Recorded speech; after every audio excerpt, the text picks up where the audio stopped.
Michael Fassbender. Unlikely to be the first two words you expect to hear in a review for a female-led revamp featuring no Irishman that I'm aware of. But recent husband to Alicia Vikander and star of many iconic blockbuster films, Fassbender also donned the cloak and dagger of Aguilar for last year's not-so-iconic Assassin's Creed. True to the notion such video game film adaptations have a history of being second-rate, there was no cloak and dagger as to the quality of that title. Tomb Raider, on the other hand, gracefully slips the trend, and it's safe to say Fassbender will have watched this one through gritted teeth. It goes without saying, Tomb Raider is one of the biggest video game franchises of all time. Lara Croft is an icon. For over 25 years, the infamous archaeologist has graced our screens and imaginations in adventures all over the globe. As a lifelong fan of the game, from the Polygon days of PS1 all the way to Lara's latest escapade on PS4, it also goes without saying that I was excitedly anticipating this film. I mean, I even fondly remember some parts of the Angelina Jolie films.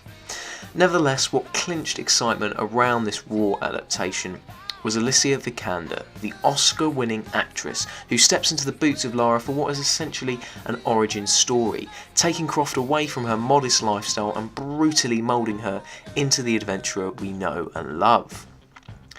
Now, despite a somewhat slow start, the opening is both unconventional and intriguing. Joining Lara in London, we're initially greeted with her commonplace lifestyle and the notion that in mourning her missing father, she's rejected the Croft assets.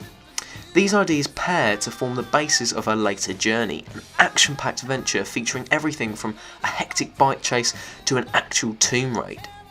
Across the 2-hour runtime, we're treated to a vast array of incredible stunts and scenery, all of which prove dramatic and engaging. Refreshingly sequenced and confident in its loose adaptation of Crystal Dynamics' 2013 reboot, fans of the game will still watch and notice many a reference, but equally be enthralled in the steps Uthorg has taken in straying from the preconceived narrative. On that note, I personally preferred the allure of some key plot points in the game that were notably absent from the film. For example, the iconic opening with Lara hanging upside down was altered in favour of using different adversaries that would provide longevity and hierarchy to line the film up for a sequel. The crazed native cult led by a mysterious fear-inducing Matthias was truant in favour of a cliché militaristic trident taken from the sequel Rise of the Tomb Raider. Like the game though, the film is brutal, hurling Lara through near-death experiences without the need to throw your controller at the screen. Alicia Vikander really steals the show, embodying all the sass, style and sophistication of the on-screen icon and proving a near-perfect casting choice to portray this younger rendition of Lara. Now, while some moments of cringeworthy dialogue and minimal supporting character development do impeach the film's overall appeal, ultimately they never really take you away from the relentless action that satisfyingly bombards you throughout. Even minor scenes such as a Nick Frost cameo and a genuine puzzle solving render Tomb Raider an enthralling and worthwhile cinema experience. So whilst its narrative isn't quite as strong as its game counterpart, and the supporting cast's performance aren't nearly as strong as Vikander's, the film does prove its worth as the best adaptation of the franchise yet.